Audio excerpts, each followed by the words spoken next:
All right, ladies and gentlemen, you are locked on Falcons.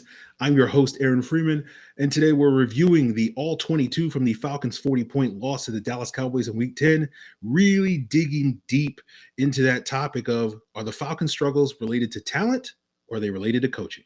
Get into that on today's Locked on Falcons.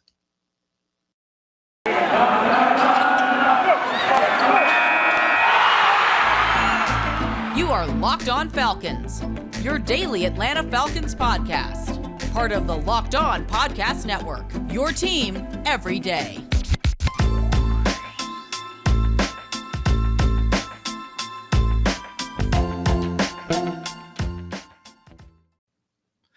So, guys, you know me. I'm Aaron Freeman, been covering the Falcons for many years, formerly at FalcFans.com. RIP, still going strong on Twitter, at FalcFans, and of course, the host of this world-renowned Locked On Falcons podcast, your daily Atlanta Falcons podcast, right here on the Locked On Podcast Network, your team every day. And we want to thank you for making Locked On Falcons your first listen each and every day. And of course, Locked On Falcons is free and available on a variety of podcast platforms, including Apple, Odyssey, Google, and Spotify, as well as now available on YouTube. Make sure you subscribe to the Locked On Falcons YouTube channel. Make sure you give us a like. Make sure you leave a comment, all that jazz and more. So today's episode of this world-renowned podcast is going to be the usual episode that we have on Wednesday, which is an all 22 review. Normally we also add a Q&A, but I got some things that I got to get off my chest on today's episode. We're going to be talking quite a bit about some of the struggles that the Falcons featured in this Dallas Cowboys game, focusing primarily on that debate on whether or not the Falcons' issues on Sunday and issues throughout the season are related to talent, or are they related to coaching, or are they related to execution, all these various things. We will get into that. And the reason why we're going to get into it on today's episode is because I noticed quite a bit Sunday afternoon, Sunday evening after this Cowboys loss that a lot of people were focusing on how much talent the Falcons lack. And certainly the Falcons do lack talent. I've said many times on this podcast over the last several weeks and months that they have needs at every position with the exception of basically kicker and punter. They can definitely upgrade a variety of positions. But I want to make it clear, don't get it twisted, ladies and gentlemen. Don't just basically blame all the Falcons' problems on talent or lacking talent, because that's just essentially a lazy excuse or a scapegoat for the Falcons' problems. Now, if you want to sit here and say that the Falcons' talent disparity was front and center on the defensive side of the ball in this Cowboys game, absolutely, I 100% agree with you there. You know, we knew going into this game, we talked about this on Thursday's episode, that it was going to be hard pressed for this Falcons defense to be able to keep pace with CeeDee Lamb in the slot. The Falcons just simply do not have a slot corner capable of covering CeeDee Lamb with outside corners like Fabian Moreau and AJ Terrell stuck on the outside going up against guys like Michael Gallup and Amari Cooper. They needed him there. And so anytime the Falcons face a team like the Cowboys, like the Bucks, later this season, like the Bills, any team that has three good wide receivers, it's going to create major problems for this defense because, frankly, the Falcons only have two good corners at this point in time. And I know that's a debatable point because a lot of people don't think Fabian Moreau is particularly good. I think he's a capable NFL starter caliber player, particularly when you look at some of the outside corners that the Falcons have had the last couple of years, with the exception of basically the 8 games of Darqueze Dennard that they had last year. But Kendall Sheffield and Isaiah Oliver were much, much worse as outside corners these last couple of years than what Fabian Moreau has put on film this upcoming season. So we knew going into this game that the only chance that the Falcons defense was going to slow down this Cowboys offense was not going to be because our guys on the back end could cover their receivers. We needed to win up front. We needed our edge rushers to get pressure on the quarterback. And we hoped that with Dante Fowler coming back, going up against a backup left tackle against Terrence Steele, that would be the case. It was not the case. We can certainly make the case again that talent is an issue up front in terms of that edge rusher group. Dante Fowler was a no-show. Ade Ogundeji was a no-show. James Falters did a little bit more than those two guys, but still was not an impact player in this game. And Grady Jarrett, despite all the things that Grady Jarrett has done for this team, can't single-handedly carry this pass rush in terms of the interior rush. And when you have a top 5 quarterback like Dak Prescott and you cannot affect him, whether we're talking about Dak Prescott, whether we're talking about Tom Brady, Josh Allen later this season, if you can't affect him with the problems that the Falcons have on the back end, the lack of talent there, they're going to pick this defense apart, and Dallas did exactly that. So we knew that Dallas, the high probability was that unless the Falcons can magically snap their fingers and make Avery Williams good, make Ade Ogundeji good, make James Vaughters good, and make Dante Fowler be the player that he was when Aaron Donald was out there rushing for him or out there helping him rush in 2019, the Falcons' only chance of really stopping this Cowboys offense was no chance. So the only chance that the Falcons had to win this game was that the offense could keep pace with this Cowboys offense. And we needed to see this team put points on the board. And hopefully, as our good friend Mike Rothstein of ESPN has noted several times, that if this team is in an opportunity late in the fourth quarter in a one-score game, they have a chance to win it. All 4 of their wins this year have come in those instances. And that gave the Falcons the best chance. So we knew we had to put up points in order for this team to win this game. Did the Falcons do that? No, they only scored 3 points. And so that's why I have a lot more criticism of the Falcons offense moving forward, because any chance this team had to win, they needed to score more than 3 points. They didn't score more than 3 points. I got a lot of problems with the offense. So the issue on the offense is not talent related. We can say that that's the case on the defense, but not on offense. The issue on offense on Sunday was coaching and execution related, mostly execution related, but I got some nitpicks for the coaching staff, right? Now, you sit here and say, Aaron, how can you say it's not talent related? Look at the Falcons wide receivers. You've been number one in terms of talking about this team needing to add more playmakers like a Marvin Hall at the wide receiver position for 2 months. You're absolutely right. Yes, the wide receiver position is a problem. Without Julio Jones, without Calvin Ridley, this wide receiver core is not particularly good. But the Falcons are not unique in that position. The Saints have problems at wide receiver. The Raiders have problems at wide receiver. The Eagles last year had problems at wide receiver, which is why they drafted Devontae Smith in the first round. Teams make adjustments, right? If you don't have the capable players at the wide receiver position, then you know what you do. You know what those teams did? They run their offense through their running backs and tight ends. But we'll circle back to that issue later in the episode. Let's talk about the coaching, right? Now, I'm not necessarily a big fan of nitpicking play calls, right? When you have a football game that features 60 plus plays and you're going to sit there and say like 3 of them or 4 of them were bad, you're still talking about over 90% of the play calls were generally good, did what they were supposed to do. And sitting here saying, oh, this guy's a bad play caller because over 90% of the time he did his job, to me feels like a stretch. So that's why when I generally criticize offensive coordinators for their play calling, it is much more on a conceptual basis than nitpicking individual plays, because the concepts affect all plays rather than just 1 or 2 plays here or there. But today, I'm going to nitpick some individual play calls as part of the larger point I want to talk about with the coaching versus talent versus execution issues. And the first one comes on that 4th down call, that controversial 4th down call that we spent Monday's rapid reaction episode talking about. Was it a good decision to go for it on 4th and 7 versus trying to go for 7 points versus taking the 3 points at the field goal that early in the first quarter, all these various things? It's a debatable topic. As I said, I was not necessarily a fan of going for it on that 4th down call, but I'm not going to sit here and die on a hill and say it was a terrible decision to go for it. But if you are going to go for it, like the Falcons chose to do, you got to come up with a better play call than what Arthur Smith did in that situation. Essentially, the Falcons ran the most vanilla play possible. They ran 3 vertical routes with Tajay Sharp on the outside, Russell Gage in the slot, and Kyle Pitts lined up on the other opposite side. And they ran vertical routes, and basically it was run down the field and get open. And that is not a play that you want to call in a 4th and 7 critical situation. That is exactly what we complained about for 2 years that Dirk Koetter did consistently, particularly in the red zone, which was one of the leading causes of why this team did not convert in the red zone effectively the last 2 years, is because Dirk Koetter would love his 4 verticals, right? In the red zone, third and 7, he's calling 4 verticals, run down the field, somebody get open. And that is not how you operate a modern NFL offense in today's NFL.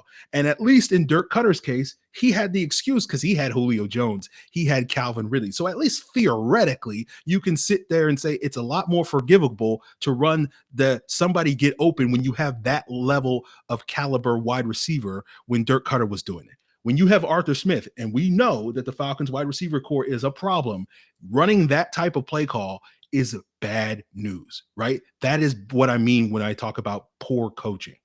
Now, I'm not going to sit here and say that one individual play call cost the Falcons the game or anything like that. It was one of 53 plays in this game. The Falcons had 52 other opportunities to play better, execute their offense, do all the various things. And for the most part, I do think Arthur Smith did a decent to good job calling plays on those other 52 plays in general. Again, probably over 90% of the time he did fine, but there's certainly a number of nitpicks that I can have.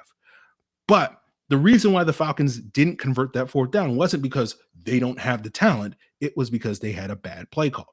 Now, the rest of the Falcons' issues on offense were not because they lacked talent. They simply didn't execute. On subsequent drives, Arthur Smith called up good plays on third downs. The Falcons had opportunities where they could have moved the chains, and they wound up having 5 3-and-outs with the starting offense over the first 3 quarters of this game. And it was poor blocking, missed blocks up front, drop passes, on the next drive after that fourth down failed attempt. Cordero Patterson on a sprint out was wide open, like on a 3rd and 5, he dropped the ball. We saw Mike Davis drop an open ball on a slant pass that would have converted later in the game.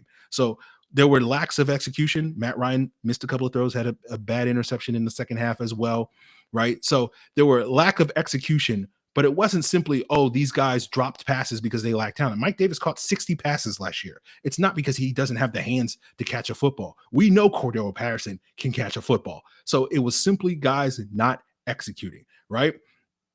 And so, there was another third down where Jalen Mayfield gave up a sack. And it's not because Jalen Mayfield lacks talent that he gave up the sack. And I know you're sitting there saying, Aaron, you of all people say that Jalen Mayfield is the worst human being to ever walk the face of the earth. My criticisms of Jalen Mayfield is not because he's an untalented hack, in my opinion. My criticisms of Jalen Mayfield is that he's talented, but raw.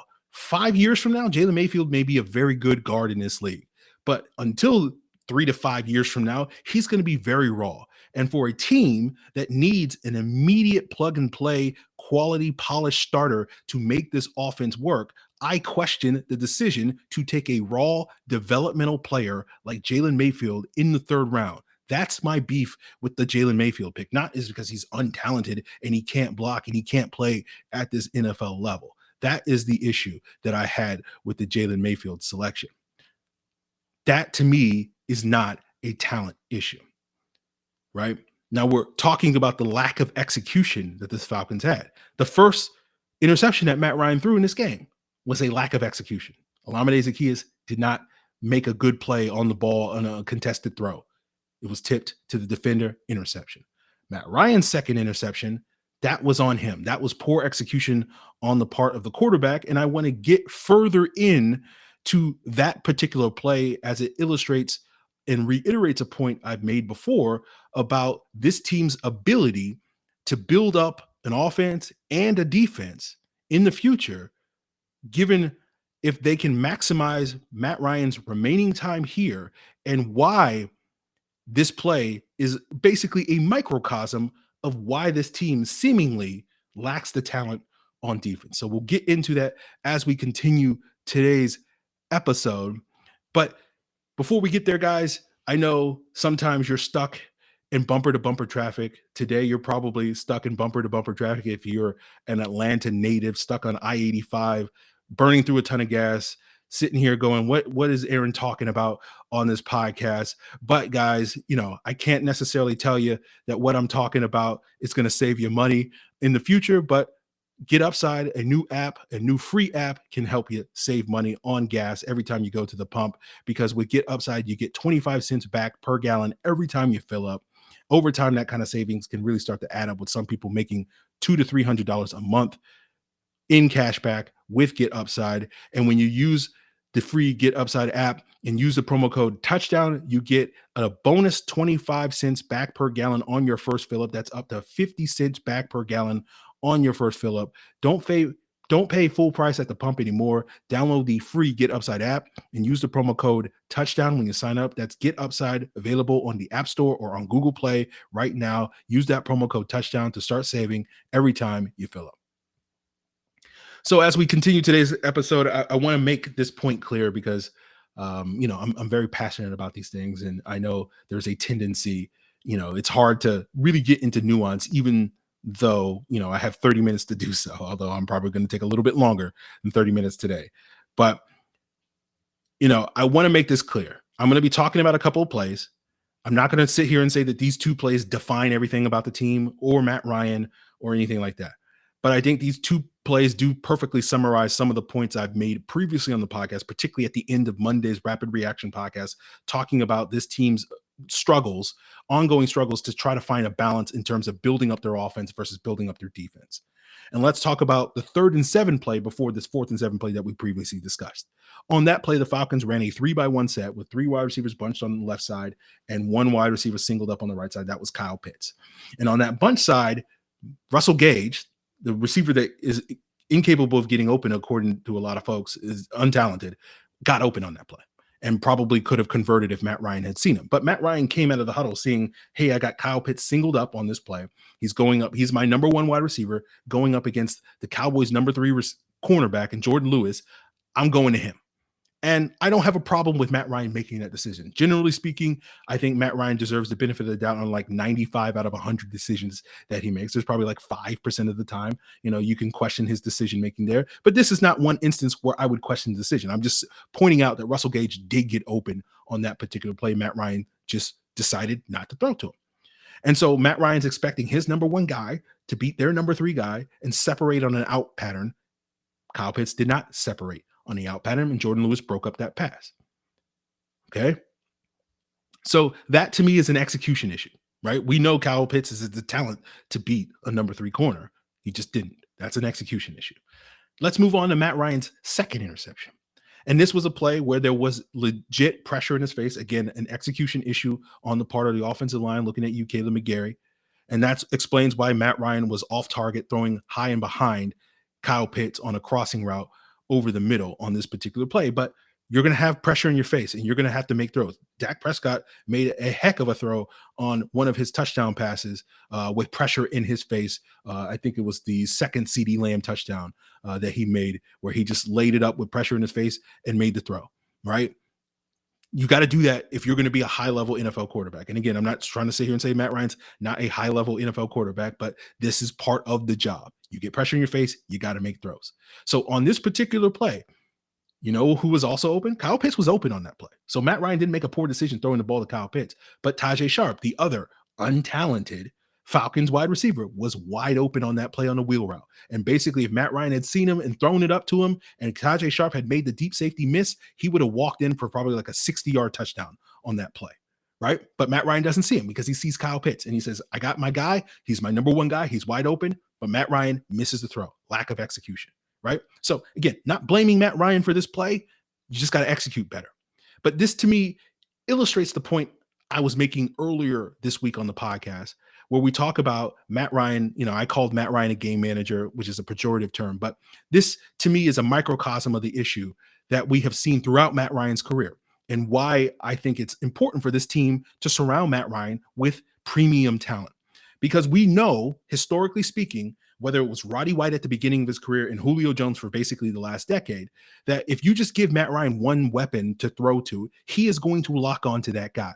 And we have seen in past years, particularly over the last 6 seasons, when Matt Ryan has played in relatively new systems with new play callers and been a little bit uncomfortable, right?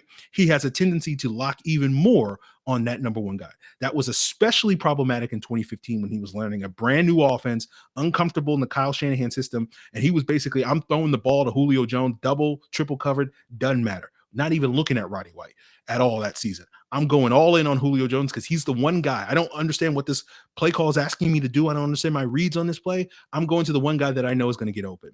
And we have seen in the first years under Steve Sarkisian, we've seen it in the first years under Dirk Cutter, and now we saw it in this game with Kyle Pitts. And again, I don't want to make this out to be like this is a big, big problem, right? For the most part, the last month of the season, this hasn't been a major issue for the Falcons. But in this particular game, it was an issue where Matt Ryan came out of the huddle. I'm throwing it to Kyle Pitts. And in these instances, the first one, that 3rd and 7, the Falcons didn't execute. In this instance, it led to an interception. And the point of me saying all this is because this means that the Falcons can't just basically have an offense where it's just Julio Jones or it's just Kyle Pitts, and they can just make do with whatever elsewhere, right? Because if they do that, Matt Ryan's going to get locked in on one guy. The Falcons have to add secondary weapons. Otherwise, it becomes too easy for defenses to defend the team. They're like, oh, he's just going to throw it to the one guy. We can just bracket that guy and make somebody else beat us. And they don't have the talent level elsewhere to beat him. That's why when the Falcons have been successful over the years, whether it was Roddy White or Julio Jones, and in the future with Kyle Pitts, they've had to add more talent to the roster. So yeah, it is a somewhat of a talent issue there. But, whether it was Tony Gonzalez being that secondary weapon, Michael Turner, Mohamed Sanu, Taylor Gabriel, Calvin Ridley, Austin Hooper, all these various things, you got to add secondary weapons to the Falcons roster in order to maximize Matt Ryan and this offense, or else the offense is going to suffer. And the point of me saying all this is why this is a contributing factor to why the Falcons over the years have not had great defenses, because they're investing all these resources. And I've seen Falcon fans for years and years and years, and you're not wrong in this, complaining about we keep spending all this money, we keep using all these draft picks on offensive players. When are we going to finally do it for the defense? When are we going to finally go out there and get defensive players, right? And you can sit here and say, let me make it clear, right? That secondary weapon that the Falcons need, in addition to Kyle Pitts, should be Calvin Ridley. But obviously, for reasons, Calvin Ridley is not out there on the field. And the Falcons offense is suffering.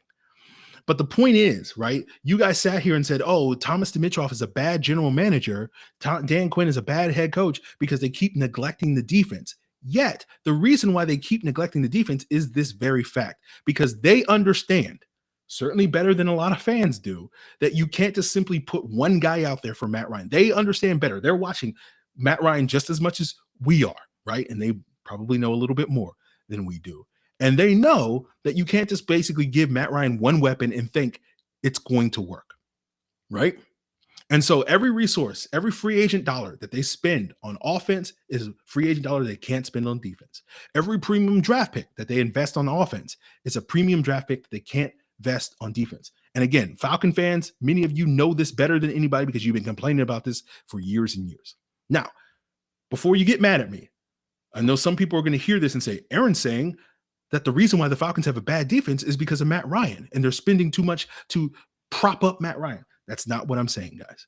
The issue is, the reason why the Falcons have a bad defense is because, going back to what Thomas Dimitroff and Dan Quinn weren't doing, is that they have to do a better job picking the players. And then when they pick the players, they got to do a better job developing the players. That's why the Falcons don't have a good defense, that the investments that they were making on the defensive side of the ball were not paying off. That's not on Matt Ryan. Matt Ryan has nothing to do with that. That is purely on the general manager. That's purely on the head coach. But this is why the Falcons can't really afford, whether we're talking about Thomas Dimitroff or now with Terry Fontenot, to go all in on the defense like I think a lot of fans want them to, right? These decision makers aren't idiots, guys. They understand how to build around this potential future Hall of Fame quarterback a lot more than you guys realize. And they understand that you just can't put a bunch of Jags, and Jags means just another guy, around Matt Ryan. And we're seeing that play out this season, right? That's why you guys are so focused on the lack of talent. That's why you're so focused on, we need to get better running backs. We need to get better wide receivers. We need to get a better offensive line. We need to get a better tight end. It's the same issue, right? And that's what I'm talking about on that Monday episode, where I was talking about this team's ability to balance things out, right? Terry Fontenot are going to be dealing with the exact same problem that Thomas Dimitroff and Dan Quinn were dealing with. How do you balance that? How much do you invest in the offense? How much do you invest in the defense? Because you got to invest in both, right? You can't just neglect one and think, oh, we'll go all in on one side of the ball and it'll work, or whatever the case may be. You got to do both. And you're having struggle with that balance because, again, not blaming this on Matt Ryan, but you have a big quarterback contract, so that means you have less money to spend, right? And so that means every dollar that you spend in free agency is going to count a little bit more because you're shopping on a budget, right? And so you can't afford to miss. And so you have to hit, and the Falcons weren't hitting under Thomas Dimitroff, particularly in free agency, right? 2019 offseason tells you that, right? And then your draft picks, you got to hit on those draft picks because you're not going to have the free agent dollars that if you whiff on the draft, oh, we can just go out and sign somebody, right? The Falcons thought they could do that. Oh, we whiffed on Vic Beasley. We whiffed on Takk McKinley. Oh, we just go out there and sign Dante Fowler. Well, no. You don't have the cap space. You don't have the flexibility to do that. So, right? My point is, it's not just one thing. It's not just a talent issue. It's not just a defense issue. It's not a wide receiver issue. It's not a play caller issue. It's not an offensive line issue. It's not a running game issue. It's all of the above. But here's the central problem. right? When we're talking about the balancing the investments of offense versus defense, finding that balance is hard, right? The Falcons have a lot of money and resources spent on the offensive side of the ball, and they've done so for the last 14 years. And that's less resources that have been spent on the defense. So they've had a bunch of defensive coaches with the strategy. If you're going to sit here and say there's a rhyme or reason to what the Falcons have done, we got a defensive coach, we got Mike Smith, we got Dan Quinn. They are defensive-minded coaches. They could do more with less. They can coach up this defense and coach up the things that we aren't investing in on the defensive side of the ball. Now, we know that they weren't capable of doing that on a consistent basis.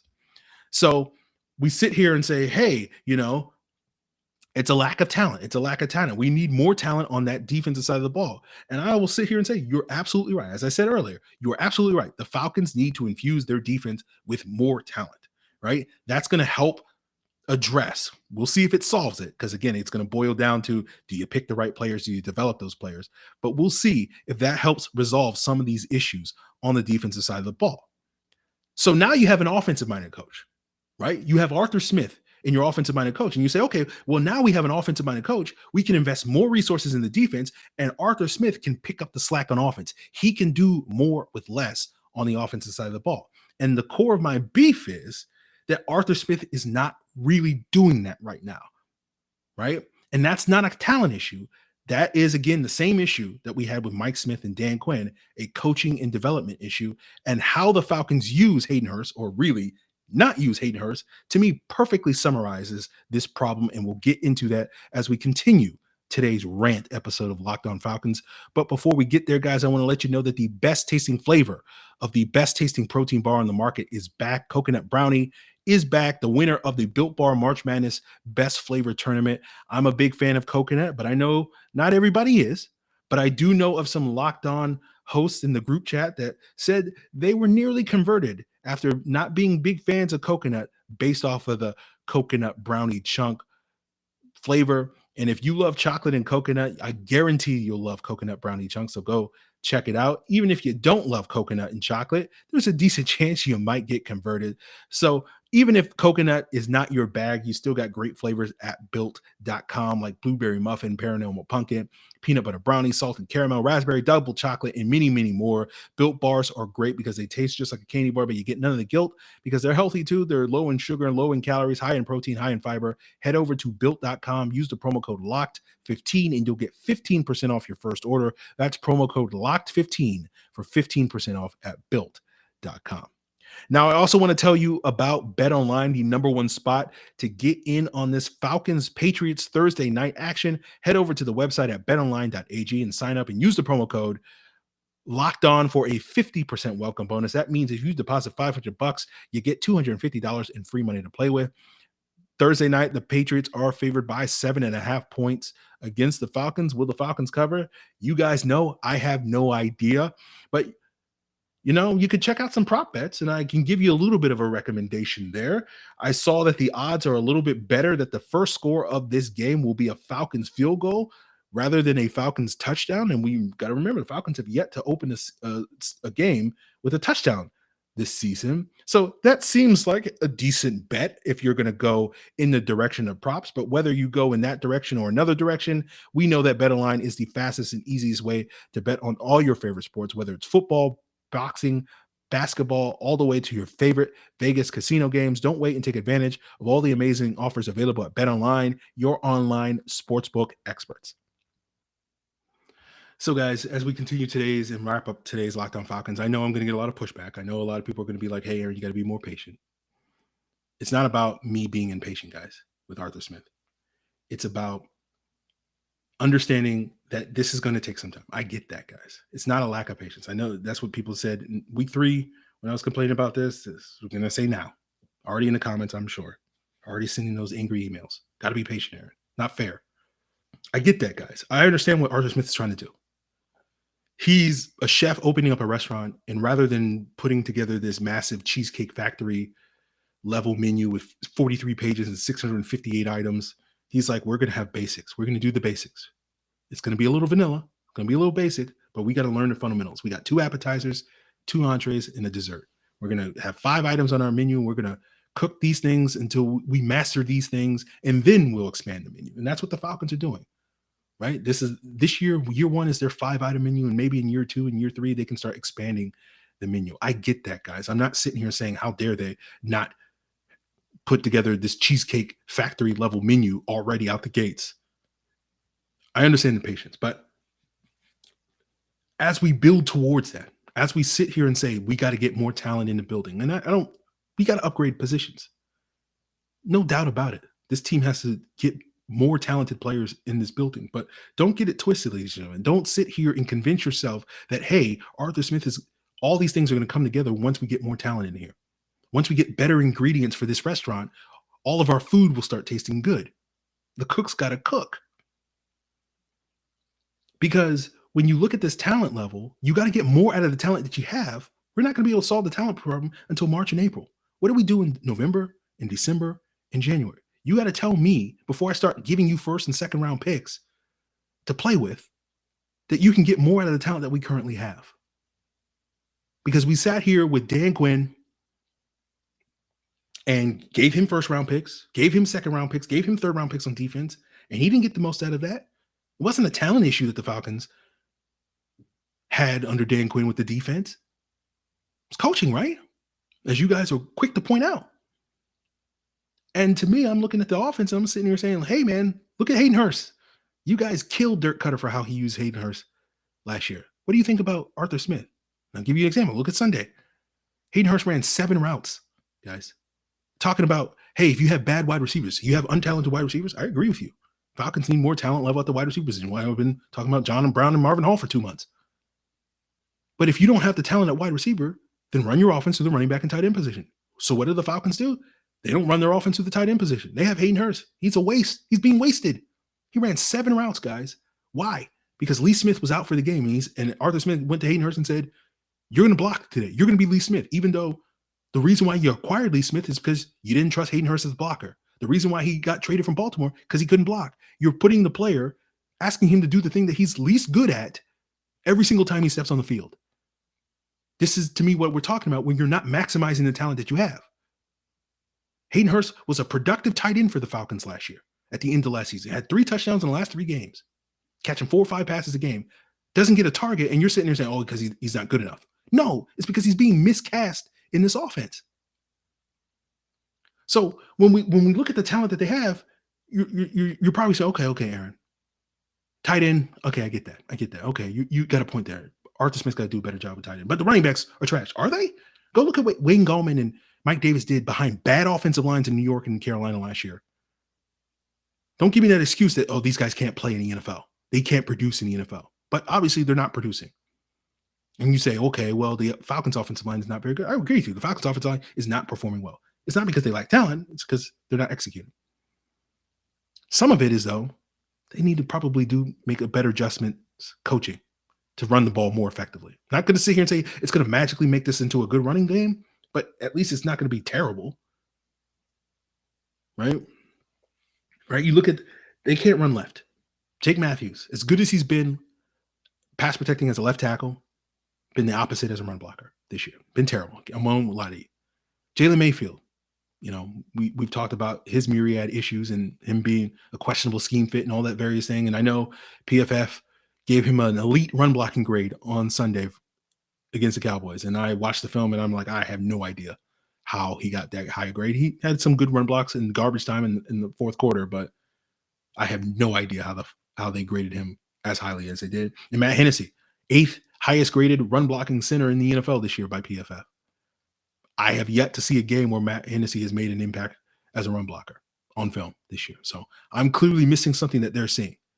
And this is not meant to dunk on PFF. As I said many times on the podcast, 80% of the time, I think their grades are spot on. 20% of the time, they're a little wonky. And I think Jalen Mayfield's Week 10 grade, as well as Matt Hennessy's 2021 grade, are part of that 20% that's a little bit wonky. But let's look at Football Outsiders, right? The Falcons can't run left. You look at Football Outsiders' adjusted line yards per rushing attempt metric. When the Falcons run to the left end, they're dead last in the NFL. Or no, I'm sorry. When they run to the left end, they're 25th in the NFL. When they run behind the left tackle, they're dead last in the NFL. Now, when they run to the right, they can do a decent job there. When they run behind the right tackle, they're 11th. When they run to the right end, they're 5th. So the right side of the offensive line seemingly is doing their job, even if Caleb McGarry, as an individual run blocker, is very inconsistent. So when we look back at Sunday's performance against the Cowboys, what did they do with their running game? Through 3 quarters with the starters in the game, they ran 7 times to the left, 7 times to the right. When they ran to the left, they averaged 1 yard a carry and had a success rate of 14%. When they ran 7 times to the right, they averaged 4.6 yards per carry and a success rate of 43%. So it reiterates what Football Outsiders metrics are saying. I'm not sitting here saying that the Falcons got to run the ball 14 times to the right, but maybe it's a little bit more slanted to that side. Maybe it's 9 or 10 carries to the right and 4 or 5 carries to the left. Right? If your coach is going to maximize the talent that you have, if you can run the ball this way, but you can't run the ball that way, run the ball this way a little bit more, then run it less that way. That's the right adjustments, right? This is what I'm talking about. I'm not sitting here saying, hey, Arthur Smith's a bad coach, guys. I'm sitting here saying, you got to do more with the talent that you have. Don't sit here and give me this, once we get better talent, all of our problems are going to go away. This is the same lie that you guys have been telling yourself about the coaches. You sat here for 4 years and insisted every new defensive coaching hire was going to magically fix the defense. Meanwhile, I'm sitting here saying, hey, guys, you got to have horses to have a good defense. Now, we can talk about the coaching issues on the defensive side of the ball. I'm not going to sit here and spend a 45-minute episode. Like, I'm not going to give Dean Pease a pass, but I'm not going to spend 45 minutes trying to convince you that the Falcons have more talent on their defense than they actually have. I've been saying for many years that they don't have the horses to have a good defense. And they need to add those horses, going back to what we're talking about. So when Terry Fontenot's investing, he's got to know that, okay, when I invest draft capital in these players, these good, talented players, they're going to play under Dean Pease, he's going to be able to get the most out of them. We can have a conversation if he's doing that currently. But again, that's another 45-minute episode. Now, what I will say about the defensive talent, again, not going to try to convince you that the Falcons have good talent on their defense. I will say, though, I don't think, contrary to popular opinion, that the drop-off from their defensive talent a year ago, when Raheem Morris had this unit playing like a top 20 unit for the most part, under DVOA, I should say, has dramatically dropped off this year, which is why, I think DVOA puts him at 31st this year currently under Dean Pease. I don't think the drop-off in talent is why Dean Pease's defense isn't working. But again, that's a conversation for another day. I'm looking at this offense, though, and the drop-off, losing Julio Jones, losing Calvin Ridley are devastating blows. I've been saying that for months, guys. It's not news. Now, all of a sudden, people are, same people that were sitting here bashing Julio Jones back in June are like, hey, losing Julio Jones is a huge blow. Okay. I'm glad you're now open to that possibility rather than spending the whole summer telling how much the Falcons don't need Julio Jones. Right? That's not, okay, you don't have a wide receiver. So you adjust. Run your offense to the running back. You run your offense to the tight end position. Right? Utilize the talent that you have with Hayden Hurst better. Now, you're not going to be able to do that this week against New England because he's hurt with an ankle. But, again, you guys killed Dirk Cutter for how he utilized Hayden Hurst last year. What do you think about Arthur Smith? You can do a better job utilizing this running back position. And again, I'm not trying to pin all the Falcons' problems on Arthur Smith and he's a bad coach and all these things. Again, I understand patience. I understand that as he grows, as he develops, as he understands his talent, he's going to get better, hopefully. I fully expect in year 2 that this offense will start to blossom into the unit that I'm hoping to see. I really do expect that because certainly we're going to need it because we're going to have a much harder schedule next year. We're not going to be able to beat up on bad football teams as easily as we have done this year. So I'm hopeful for that. But I'm not going to just simply say, well, toss up my hands. Hey, nothing we can do right now. Right? Adding talent, again, March, April issue. What are we going to do in November, December, and January? Until then, we're just going to just toss up our hands and go, well, you win some, you lose some, you can't do it. Again, clearly he's shown he's do it. We did it against the Saints, guys. We did it against the Saints. Maybe they'll do it against the Patriots. But good coaches are not going to simply be up and down, variance, volatile, all these various things. You want this team to be consistent. If Arthur Smith's doing his job, when I start giving you first and second round talents in the future, when I start or if we're using all those first and second round picks on defensive players, right? As so many of you guys want them to do, and we're only giving Arthur Smith fourth and fifth round talents, then I need to know that Arthur Smith is going to be able to get the most out of those players or whatever the combination is that Terry Fontenot figures out. whatever that is. I don't know, guys. But these are the real hurdles that this team is going to deal with. And we're going to be sitting here going through the same song and dance that we've been through under Dan Quinn, under Mike Smith for the last 14 years. Why can't this team, why does this team keep letting Matt Ryan down? Why can't we put a proper winner around Matt Ryan? Because you guys will just want to make it out to be one thing. Oh, we'll just get Matt Ryan the right play caller and it'll be good. We'll just get Matt Ryan the right defensive play caller and we'll finally have a defense. Now we're going to sit here and lie to ourselves as we did for the last couple of years and say, oh, we just got to get the talent. And Arthur Smith's scheme is suddenly going to start clicking. Maybe. I hope so. I hope, that year 2 menu, I hope it's delicious. I hope these cooks figure it out by then. Again, the reason I'm fired up is not because I'm mad that the Falcons lost. You can have a bad game. The Falcons had a bad game on Sunday. They got outplayed. They got outcoached, out-executed by all means. They were ready to play. But, that's a sign of good coaching. You're ready to play. I'm not mad that the Falcons lost to the Cowboys. I can handle that. I'm a grown man. Been dealing with the Falcons winning and losing for 30 years. I'm a grown man. I can handle my emotions. The reason I'm fired up is because it just feels like we're doing the same thing over and over again. And for the last couple of years, I've been having the same argument with folks. Hey, guys, it's not all one thing. No, Aaron. This guy's definitely the scapegoat, Dirk Cutter, most recent, most egregious example. We just get rid of Dirk Cutter. We're going to have a good offense again. No. And now that we don't have a good offense, it's got to be the talent. That's the reason.